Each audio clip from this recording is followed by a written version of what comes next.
ఈ రోజు నుంచి భాద్రపద మాసం ప్రారంభం.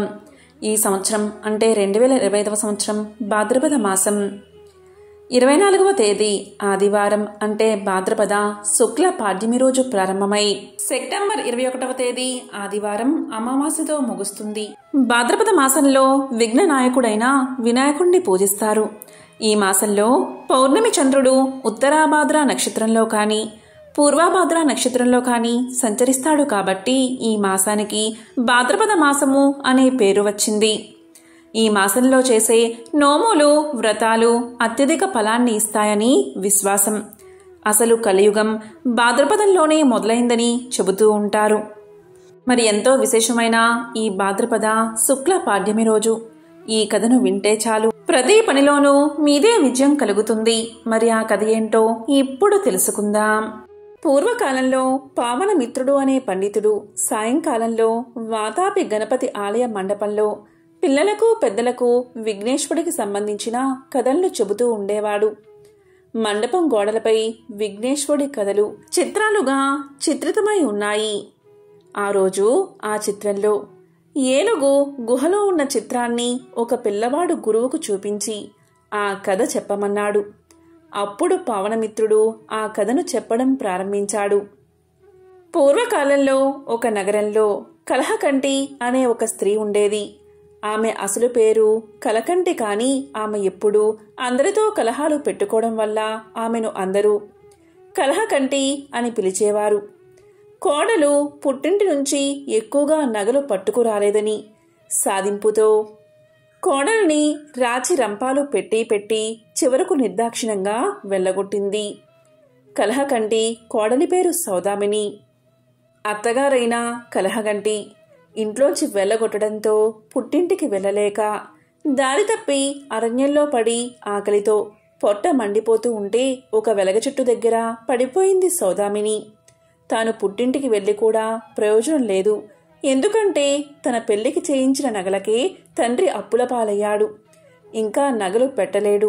అందువల్ల ఆ కీకారణ్యంలో చావడమే మేలు అనుకుంటూ ఉండగా చెట్టు నుంచి ఒక వెలగపండు రాలి దొర్లుకుంటూ ఆమె చేతి దగ్గర ఆగిపోయింది.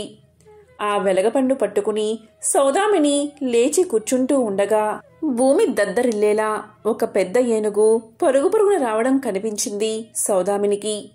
సౌదామినికి చిన్నతనం నుంచి విఘ్నేశ్వరుడిపై గొప్ప భక్తి విశ్వాసాలు కలిగి ఉంది. దాంతో ఆమె విఘ్నేశ్వరుని తలుచుకుని ఏనుగు పాదాల కింద పడి చావాలని ఏనుగుకి ఎదురు వెళ్ళింది. కాని ఏనుగు సౌదామిని చూసి ఆగిపోయింది. సౌదామిని చేతిలో ఉన్న వెలగపండును తొండంతో తీసుకుని తన నోట్లో వేసుకుని సౌదామిని దీవిస్తూ ఉన్నట్లుగా తొండంతో సౌదామిని చెయ్యి పట్టుకుని తిన్నగా ఒక పెద్ద గుహ దగ్గరకు తీసుకువెళ్ళింది. ఆ గుహకు అడ్డంగా ఉన్న ఒక పెద్ద రాయిని తొండంతో సునాయాసంగా పక్కకు లాగేసి ఆ గజరాజు లోపలికి వెళ్ళి కొంత సమయం అయ్యాక రత్నాల నగలను కట్టలు కట్టలుగా తొండంతో తీసుకొచ్చి సౌదామిని ముందు పడేసింది. అంతేకాదు ఆ ఏనుగు చంద్రహారాన్ని కంఠాభరణాలను ఆమె మెడనిండా వేసి తండ్రి బిడ్డను బుజ్జగించి చెప్పినట్లుగా మిగతా నగలను ధరించి తక్కినవి మూట కట్టుకుని తీసుకుని వెళ్ళమని సైగ చేసింది. దీంతో సౌదామిని ఏనుగు చెప్పినట్లే చేసింది. దీంతో ఏనుగు సౌదామిని కళ్యాణనగరం దగ్గరలో విడిచిపెట్టి తిరిగి అడవిలోకి వెళ్ళిపోయింది. ఇక సౌదామిని అత్తగారింటికి చేరుకుంది. అత్తగారు సౌదామిని గడపలో చూడగానే బంగారు విగ్రహంలా నగలతో తలుక్కుమంటున్న దేదీప్యమానంగా మెరుస్తున్న కోడల్ని చూసి కలహకంటి నిర్గాంతపోయి తన్ని తాను సంభాళించుకుని కోడలిని ఇంటిలోకి తీసుకుని పోయింది. కోడలితో ప్రేమ నటించి మెల్లమెల్లగా ఆ నగలన్నీ కూడా ఎలా వచ్చాయో తెలుసుకుంది కలహకంటి. సౌదామిని కూడా అడవిలో జరిగిందంతా అత్తగారికి చెప్పింది. అంతా విన్న కలహకంటి ఏనుగుకి వెలగపండ్లు అంత ఇష్టమన్నమాట అని తలచి వెంటనే సంతకు వెళ్లి సంచినిండా వెలగపండ్లు కొనుక్కు వచ్చింది. కలహకంటి బంగారం నింపుకుని రావడానికి ఒక గడ్డి గోతాన్ని భుజాన వేసుకుని వెలగపళ్లను సంచితో పెట్టుకుని బయలుదేరింది అడవిలోకి. అరణ్యంలో ప్రవేశించి కోడలు చెప్పిన గుర్తుల ప్రకారం ఎంత వెతికినా ఆమెకు వెలగ చెట్టు కనబడలేదు. దీంతో విసిగిపోయి ఒక చింత చెట్టు కింద చతికిలబడింది కలహకంటి. వెలగపండు తినాల్ని తీసింది. తినాల్ని తీసినా ఎలాగో నిగ్రహించుకుని వెలగపండును చేత్తో ఎత్తి పట్టుకుని గొంతు సవరించి ఇలా పలికింది. ఏనుగా రావే, వెలగపండు తినవే, నగలన్నీ తేవే, నా కోరిక తీర్చవే. ఏనుగా రావే, వేగంగా రావే అంటూ భజన పాట మొదలుపెట్టింది. ఎంతసేపు పాట పాడినా ఏనుగు రాలేదు కాని అడవి దద్దరిల్లేలాగా గాండ్రుమని అరుపు వినిపించింది. అది ఏనుగు గీంకారం కాబోలు అనుకుని కలహకంటి సంతోషపడుతూ మెడచాచి చూడగా పెద్ద పులి దూకుతూ రావడం కనిపించింది. దీంతో కలహకంటి భుజం మీది గోతాన్ని వదలకుండా తిరిగి చూడకుండా పరిగెత్తి రొక్కుతూ ఆయాసపడుతూ ఒక ప్రదేశంలో పడిపోయింది. ఆ పడ్డం కూడా సరిగ్గా గుహ దగ్గరే పడింది. అదే నగలు ఉన్న వినాయక గుహ. ఆ గుహను చూసిన వెంటనే కలహకంటి తన అదృష్టానికి పొంగిపోతూ గుహలోపలికి వెళ్ళింది. గుహలో కుప్పలు తిప్పలుగా ఉన్న నగలు చూసి పిచ్చెక్కిన దానిలాగా తల మునిగేలాగా నగలన్నీ వేసుకుని గోతం నిండా నగలు కుక్కి మూతి కట్టి ఎత్తలేక ఎత్తి మొయ్యలేక మోస్తూ నడవలేక గుహ యొక్క ముఖద్వారం దగ్గరికి వచ్చేసరికి గుహ మూతబడిపోయింది. ఎదురుగా చీకటిలో ఎర్రగా మెరుస్తున్న కళ్ళతో తెల్లగా మెరుస్తున్న కోర పళ్ళతో పగలబడి నవ్వుతున్న పెద్ద బ్రహ్మ రాక్షసి చీకటిలా కనిపించింది కలహకంటికి. అప్పుడు ఆ రాక్షసి ఇలా పలికింది. ఓ కలహకంటి, నీవు కోడల్ని కాల్చుకుని తినే అత్తవే అయితే నేను అత్తను చిత్రహింసతో తినేసిన కోడల్ని. నా చరిత్ర చెబుతాను విను అంటూ ఇలా చెప్పడం మొదలుపెట్టింది. వెనకటికి నేను చురకత్తిలాంటి అందగత్తెను. అమ్మా నాన్న నాకు పెట్టిన పేరు కలహంస. కాపురానికి వెళ్ళాక నా నోటి ప్రతాపానికి నేను సంపాదించుకుని ఆర్జించుకున్న పేరు కలహ దుందుబి. నీవు ఎంత చెడ్డ అత్తవో! నా అత్త అంత ఉత్తమురాలు, పరమ సాధ్వురాలు. నేను కాపురానికి వెళ్ళి ఏడాది తిరగకుండాని నా మొగుడు ఇల్లు విడిచి దేశాల పాలయ్యాడు. అంటే నేనెంత ఉత్తమ ఇల్లాలనో ఊహించుకో ఒకసారి. నాకు నగలంటే పిచ్చి. ఇంత అంతా కాదు, బంగారు పంటలు పండే భూములు గడ్డలు అమ్మించి నగలు చేయించుకున్నాను. మా అత్త ముక్కుపులతో సహా అన్నీ నాకే ఇచ్చేసింది. అటువంటి అమాయకురాలైన అత్తను ఒక్క పూటైనా సరిగ్గా చూడలేదు, తిండైనా పెట్టలేదు. దీంతో నా అత్త చిక్కి శల్యమైపోయింది.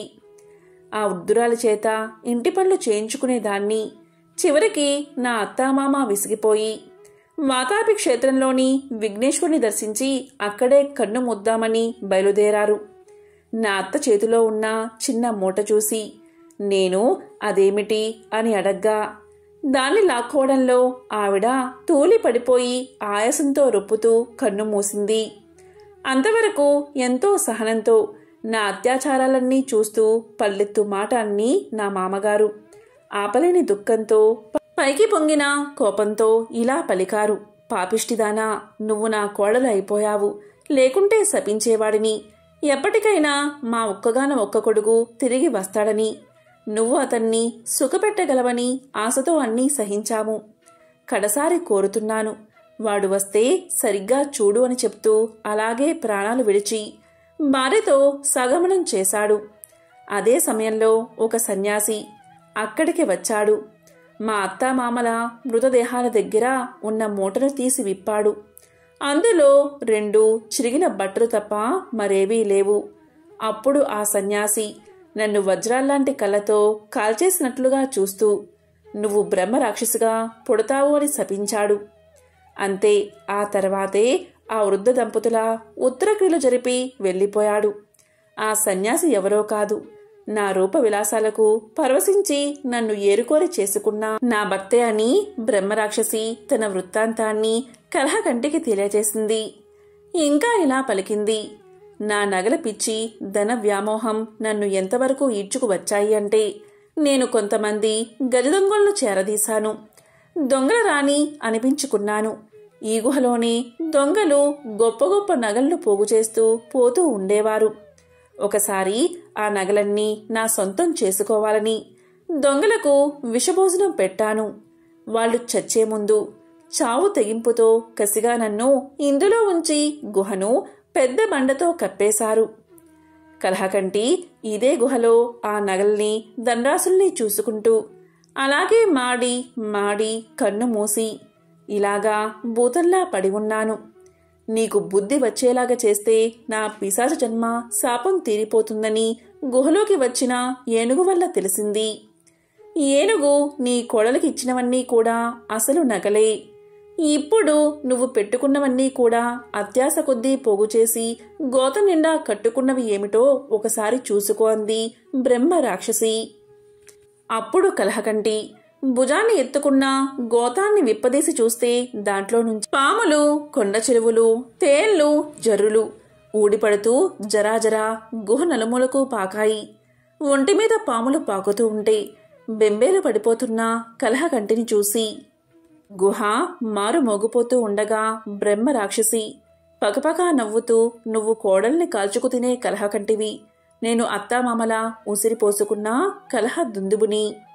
ఉత్తమరాలైన నీ కోడల్ని మంచిగా చూసుకుంటే సరే, లేదా నీవు బ్రహ్మరాక్షసిగా పొడ్డం ఖాయమని చెప్పింది ఆ రాక్షసి. విన్నావా కలహకంటి అని చెప్పింది. అప్పుడు కలహకంటి లెక్కలు వేసుకుని రాక్షసుడికి దండం పెట్టి, బుద్ధి వచ్చింది, కోడల్ని పువ్వులాగా చూసుకుంటాను, గుహ నుంచి నన్ను బయటకు పంపించు అని పలికింది. దయచేసి నన్ను అరణ్యం దాటించు అని మొరపెట్టుకున్నది. ఇక బ్రహ్మ రాక్షసి కలహకంటిని అడవి దాటించి నీ ఇంటికి చేరుకున్నాక మాట తప్పితే బ్రహ్మ రాక్షసివై పుడతావు అని హెచ్చరించింది.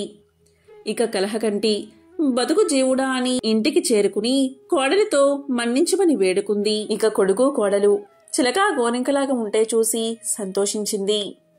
తన అత్త పరివర్తనకు కారణం విఘ్నేశ్వరుడి కటాక్షమని సౌదామిని ఎంతో సంతోషించింది. కలహకంటి తిరిగి కలకంటగా మారింది. ఆమె ప్రవర్తనలో చాలా మార్పు వచ్చింది అని పావనమిత్రుడు అలా కథను ముగించి, పిల్లలు ఏనుగులాగా వచ్చింది ఎవరో మీరు చెప్పగలరా అని అడిగాడు.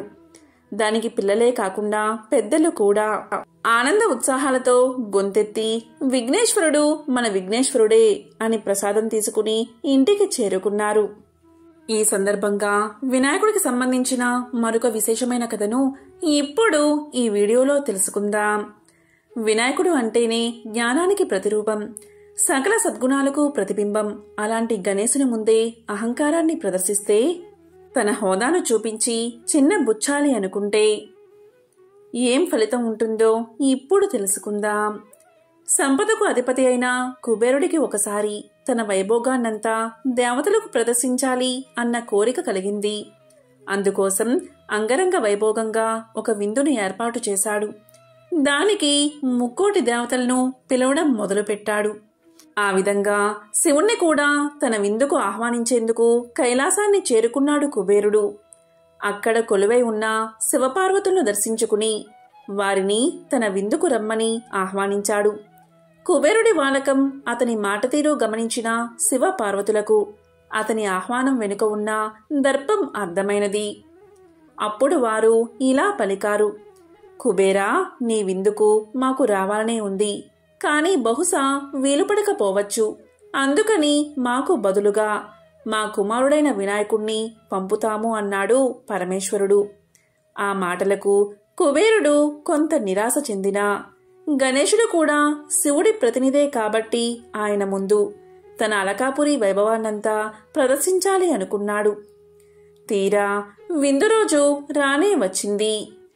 ఒక్కొక్కరుగా దేవతలంతా కుబేరుడి రాజధాని అలకాపురికి చేరుకుంటున్నారు. వారికి తన రాజ్యంలోని సంపదనంతా చూపించి మురిసిపోతున్నాడు కుబేరుడు. ఆ సమయంలో గణేశుడు అలకాపురిలో ప్రవేశించాడు. గణేశుణ్ణి చూసిన కుబేరుడు ఆయన్ని సకల మర్యాదలతో ఆహ్వానించి తానే దగ్గరుండి మరీ తన వైభవాన్ని చూపించడం మొదలుపెట్టాడు. ఇంతలో విందు మొదలైనది. విందు కోసం తయారు చేసిన వందలాది భక్షలను చూడ్డంతోటే ఆహ్వానితుల కడుపు నిండిపోతుంది. కాని వినాయకుడి మాత్రం తన ముందున్న ఆహారాన్ని చిటికెలో పూర్తి చేసి పారేశాడు. ఆపై తనకి ఎంత వడ్డిస్తే అంత ఆహారాన్ని కళ్ళు మూసి తెరిచేంతలో ఆరగించడం మొదలుపెట్టాడు. వినాయకుడికి మరింత ఆహారాన్ని అందించేందుకు సేవకులంతా అటూ ఇటూ పరుగులు పెట్టడం మొదలుపెట్టారు. వందలాది మంది కోసం వండిన ఆహారమంతా వినాయకుడి ఆకలిని తీర్చలేకపోయింది. రాజ్యంలో ఎక్కడెక్కడ ఉన్న ఆహారాన్ని తీసుకువచ్చి వడ్డించినా ఉపయోగం లేకుండా పోయింది. ముక్కోటి దేవతల సాక్షిగా కుబేరుడు వినాయకుడి ఆకలిని తీర్చలేక నిస్సహాయంగా నిల్చుండిపోయాడు. ఆకలి తీరని వినాయకుడు మాత్రం తన ముందు ఏది కనిపిస్తే దాన్ని గుడ్డుకు మనిపించడం మొదలుపెట్టాడు. పరిస్థితి ఇలాగే కొనసాగితే తన అలకాపురి రాజ్యం మొత్తం వినాయకుడి ఆకలికి ఆజ్యమైపోతుందని అర్థమైపోయింది కుబేరుడికి. వెంటనే పరిగెత్తుకుంటూ కైలాసానికి చేరుకున్నాడు. జరిగిందంతా శివుడికి వివరించి శరణు వేడుకున్నాడు కుబేరుడు. నాకు బుద్ధి వచ్చింది. ముల్లోకాలకు అధిపతివైన నీ ముందే నా దర్పాన్ని ప్రదర్శించాలి అనుకున్నాను. ఇప్పుడు నా అస్తిత్వానికే ముప్పు వచ్చింది. దయవుంచి నన్ను రక్షించు ప్రభు అంటూ సాగిలపడ్డాడు కుబేరుడు. కుబేరుడి బేల మాటలు విన్న శివుడు చిరునవ్వుతో ఇలా పలికాడు. భక్తి వినయాలతో ఒక గుప్పెడు మెతుకులను గణేశుడికి అర్పించినా అతని ఆకలి తీరుతుంది. దర్పంతో తన కడుపు నింపాలి అనుకుంటే మాత్రం సాధ్యం కాదు అంటూ ఒక గుప్పెడు మెతుకులను కుబేరుడి చేతిలో వేశాడు శివుడు. పరమేశ్వరుడు అందించిన ఆ గుప్పెడు మెతుకులను చేతపట్టుకుని పరుగు పరుగున అలకాపురికి చేరుకున్నాడు కుబేరుడు. అక్కడ తన ఆకలితో ఏకంగా అలకాపురిని భక్షించేందుకు సిద్ధంగా ఉన్న వినాయకుడికి చేతులు జోడించి శివుడు అందించిన గుప్పెడు మెతుకులను ప్రసాదంగా అర్పించాడు. ఆ గుప్పెడు మెతుకులతో వినాయకుడి ఆకలి తీరిపోయింది. గణేశుడి ఆకలితో చిన్నా భిన్నమైపోయిన తన రాజ్యాన్ని, చిన్నబోయిన తన పరివారాన్ని చూసుకుని కుబేరుడు స్థానువై ఉండిపోగా వినాయకుడు మాత్రం బొజ్జను చూసుకుంటూ తడుముకుంటూ చిరునవ్వుతో కైలాసానికి బయలుదేరాడు. ఎంతటి వారికైనా గర్వం పనికిరాదు అన్న నీతి ఈ కథలో కనిపిస్తుంది. అంతేకాదు, దర్పంతో కాకుండా భక్తితోనే ఆ గణపతి మనసుని జయించగలము అన్న బోధ కూడా వినిపిస్తుంది. గణపతి మోదక ప్రియుడు. కుడుములు, ఉండ్రాళ్ళు, మోదకాలను స్వామివారికి నివేదిస్తూ ఉంటారు. లోక ఖ్యాతి గడించిన వినాయకుడిని లడ్డుక ప్రియ అని గణేశ పురాణము చెప్తుంది. అందుకే వినాయకుడికి ఉండ్రాళ్ళు, కుడుములు, మోదకాలతో పాటు లడ్డూలను నివేదనగా సమర్పిస్తారు. ముదాకరార్థ మోదకం సదా విముక్తి సాధకమని గణేశ పంచరత్న స్తోత్రంలో గజానన్ని స్తుతించారు ఆదిశంకరాచార్యులు. మోదకాలను నైవేద్యంగా పెట్టగానే ఆనందించే దైవమా అని కీర్తించారు. గణపతికి ఇష్టమైన కుడుముల గురించి పురాణాల్లో ఒక కథ ప్రచారంలో ఉంది. ఒకసారి బాల గణపతితో కలిసి శివపార్వతులు అడవిలో సంచరిస్తూ ఉంటారు. ఆ సమయంలో గణేశుడికి తీవ్రమైన ఆకలి వేస్తుంది. దీంతో వారంతా సమీపంలో ఉన్న అత్రి మహాముని ఆశ్రమానికి చేరుకుంటారు. శివపార్వతులకు గణేశుడికి ఘనమైన ఆతిథ్యాన్ని ఇస్తారు అత్రి మహర్షి, అనసూయాదేవి దంపతులు. ఆకలిగా ఉన్న బాల వినాయకుడికి పంచభక్ష పరమాణాలు చేసి వడ్డిస్తుంది అనసూయాదేవి. ఎంత తిన్నా బొజ్జ గణపయ్య ఆకలి తీరదు. అప్పుడు ఆ ఇల్లాలు వరిపిండితో చేసిన కుడుము ఒకటి ఇస్తుంది. అది తినగానే గణపతి యొక్క బొజ్జ నిండి 21 సార్లు తేంచాడట. అప్పట్నుంచి 21 కుడుములు, 21 ఉండ్రాళ్ళు గణపతికి నైవేద్యంగా పెట్టి ఒక్కోటి గణపతికి ఇచ్చి 10 చొప్పున దానం చేసి మిగతా వాటిని ప్రసాదంగా తినే సాంప్రదాయం ఏర్పడిందని చెబుతారు. వినాయక మండపాల్లో కుడుములకు ప్రతిగా లడ్డూను స్వామివారికి సమర్పించే ఆచారముంది. శివపార్వతుల తనయుడైన గణేశుణ్ణి ఆరాధించకుండా ఏ పనిని ప్రారంభించరు. ఏ శుభ సందర్భంలో అయినా గణనాథుణ్ణి ఆరాధిస్తారు. విఘ్నేశ్వరుడు జ్ఞానాన్ని ప్రసాదిస్తాడు, ఆటంకాలను తొలగిస్తాడని ప్రగాఢ విశ్వాసం. ఒక వ్యక్తి ఎంత సంపదను కలిగి ఉన్నప్పటికీ తెలివితేటలు లేకుంటే ఆ సంపదను ఎప్పటికీ సద్వినియోగం చేసుకోలేడు. ఏ వ్యక్తి అయినా తెలివితేటలు, వివేకం కలిగి ఉండడం చాలా ముఖ్యం అనడానికి కారణమదే. ఈ 2 లక్షణాలు ఉన్న వ్యక్తి మాత్రమే డబ్బు అసలు ప్రాముఖ్యతను అర్థం చేసుకోగలడు. అందుకే జ్ఞానం, సంపద కోసం గణేశుడు, లక్ష్మీదేవిని కలిపి పూజిస్తారు.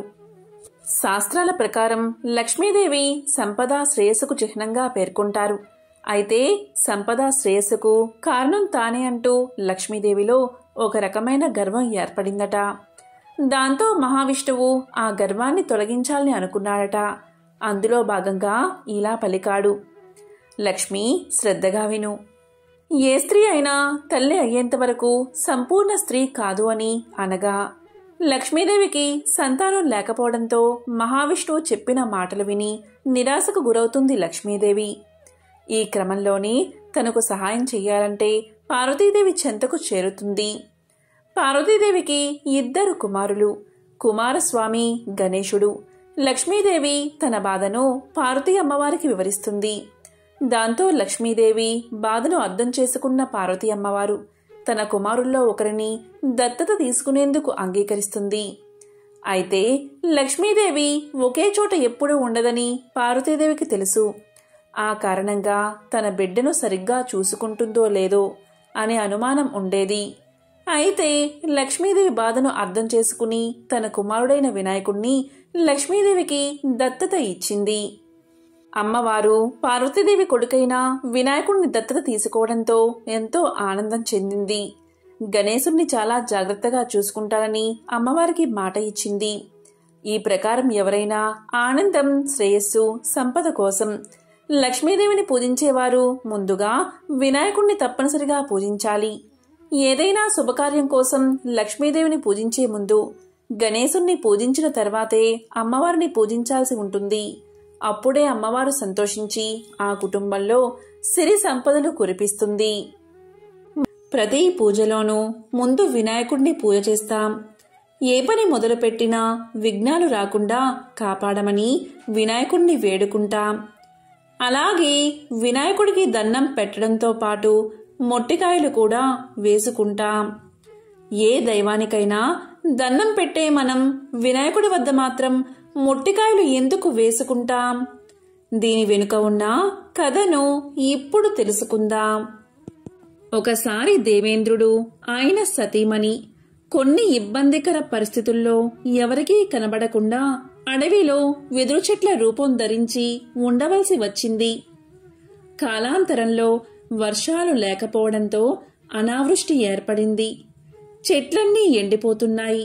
ఇంద్రుడు తాను ఇక్కడ ఉండి కూడా ఏమీ చెయ్యలేకపోతున్నానే అని బాధపడుతున్నాడు.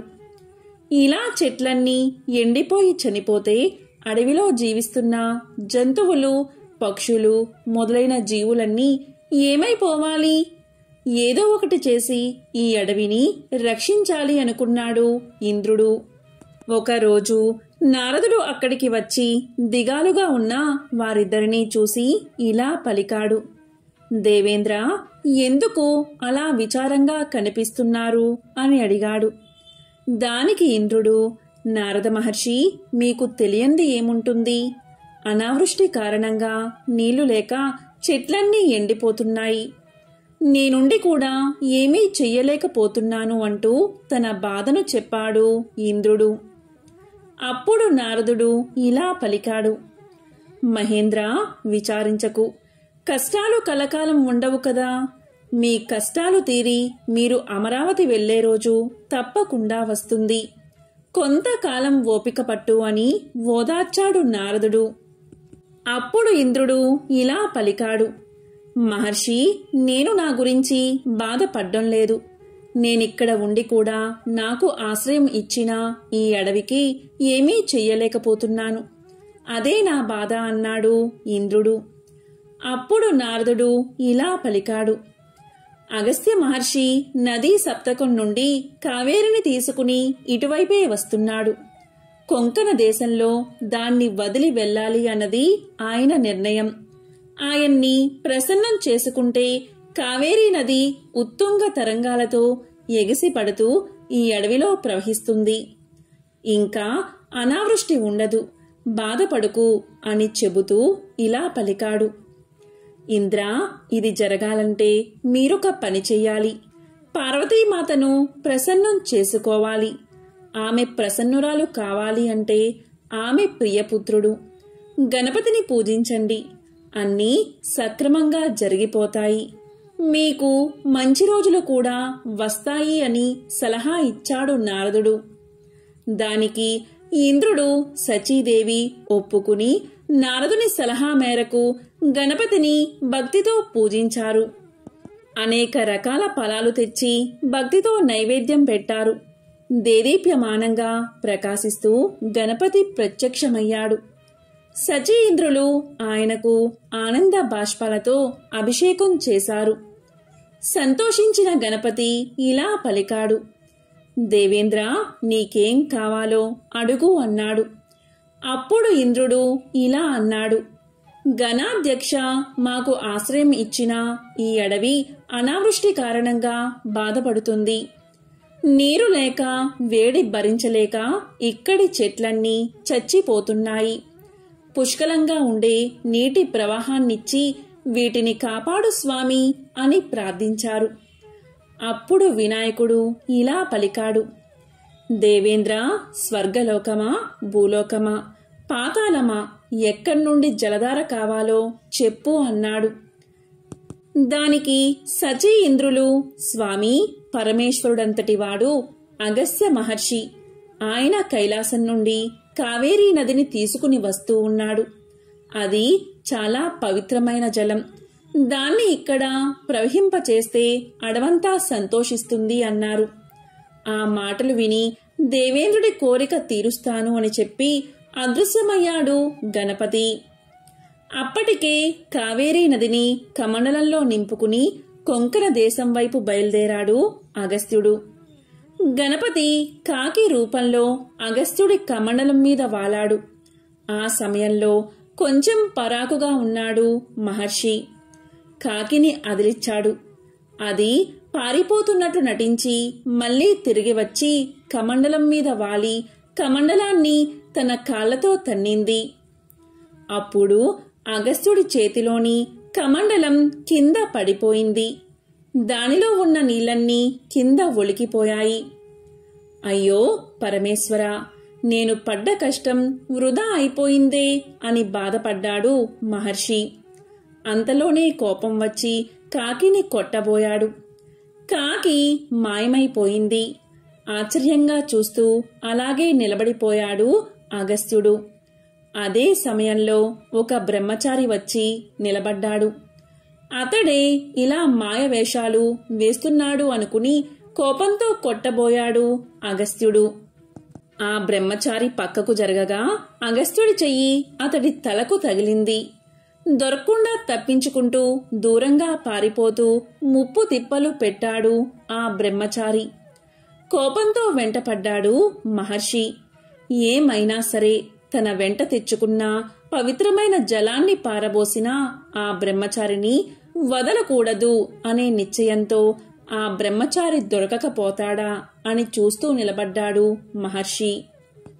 అదే సమయంలో శూర్పకర్ణం, లంబోదరం, ఏనుగుతల, ఎలుక వాహనంతో భవానీమాత కుమారుడు గణపతి తన గణాలతో సహా వచ్చి నిలబడ్డాడు. కాకి రూపంలోనూ బ్రహ్మచారి రూపంలోనూ తనను అల్లరి పెట్టింది గణపతి అని అర్థం చేసుకున్నాడు అగస్త్యుడు. వెంటనే పశ్చాత్తాపంతో ఇలా పలికాడు, అయ్యో గణాధ్యక్ష, వినాయక, నేనెంత అపరాధిని, ఎంత పాపం చేశాను. నా పాపానికి నిష్కృతి లేదు. అపచారం చేశాను. నన్నేం చేసినా పాపం లేదు. అవివేకంతో నిన్ను గుర్తించలేక కొట్టబోయాను. నన్ను క్షమించు అంటూ తలమీద ముట్టుకుంటూ ఏడ్చేస్తున్నాడు అగస్త్యుడు. అప్పుడు గణపతి చిరునవ్వుతో ఇలా పలికాడు, అగస్త్య, పొరపాటు ఎవరికైనా సహజమే. నీ మీద నాకు కోపం లేదు. నీకేం కావాలో అడుగు అన్నాడు. దానికి అగస్త్యుడు, స్వామి, నేను చేసింది తప్పే. వివేకం వదిలేసి కోపంతో నీ తలమీద ముట్టాను అంటూ పశ్చాత్తాపంతోనూ బాధతోనూ తన తలమీద మళ్లీ మళ్లీ ముట్టుకుంటున్నాడు. కొంచెం సేపటికి తేరుకుని కింద పడిన కమండలాన్ని చేతిలోకి తీసుకుని శివార్చనకు కూడా నాకు నీరు మిగలలేదు అన్నాడు దిగులుగా. అప్పుడు స్వామి, బాధపడకు, శివార్చనకు నీరు నేనిస్తాను అని గణపతి తన తొండాన్ని చాపి కింద పడిన కావేరి నీటిని తీసి కమండలాన్ని నింపి అగస్త్యుడికి ఇచ్చాడు. మహర్షి, ఇంద్రుడి కోరిక మీద అడవిని రక్షించడానికి ఈ నీరు తీసుకోవలసి వచ్చింది. అదే కావేరీ నీటిని నా తొండంతో నీ కమండలంలోనే పోసిస్తున్నాను. శివార్చనకు ఇది పవిత్రమైన జలమే. నన్ను తలమీద ముట్టానన్న బాధతో నిన్ను తలమీద ముట్టుకున్నావు. ఇప్పట్నుంచి ఎవరైతే నా అనుగ్రహం పొందాలని నన్ను పూజించేటప్పుడు తలమీద మొట్టికాయలు ముట్టుకుంటారో వాళ్ళని వెంటనే అనుగ్రహించి వాళ్ళ కోరికలు తీరుస్తాను. నా తండ్రితో సమానుడువు. నీ మీద నాకు ఎటువంటి కోపమూ లేదు. ఈ వరానికి నువ్వు అర్హుడవే. నీ వలన నా భక్తులు తక్కువ పూజతో ఎక్కువ ఫలితాన్ని పొందుతారు అని చెప్పి ఇంకా ఎన్నో వరాలు అగస్త్య మహర్షికి ఇచ్చి అంతర్ధానమయ్యాడు గణపతి. ఆనాటి నుండి ఎవరైతే గణపతి ముందు మోకరిల్లి నెత్తిమీద మొట్టికాయలు మొట్టుకుంటారో వారికి గణపతి యొక్క అనంతమైన అనుగ్రహ ఫలితం లభించడం మొదలయ్యింది. అప్పట్నుంచి అగస్త్యుణ్ణి తలుచుకుంటూ గణపతికి మొక్కేవారు అందరూ మొట్టికాయలు వేసుకోవడం ఆనవాయితీగా వస్తుంది. ఓం గం గణపతియే నమః.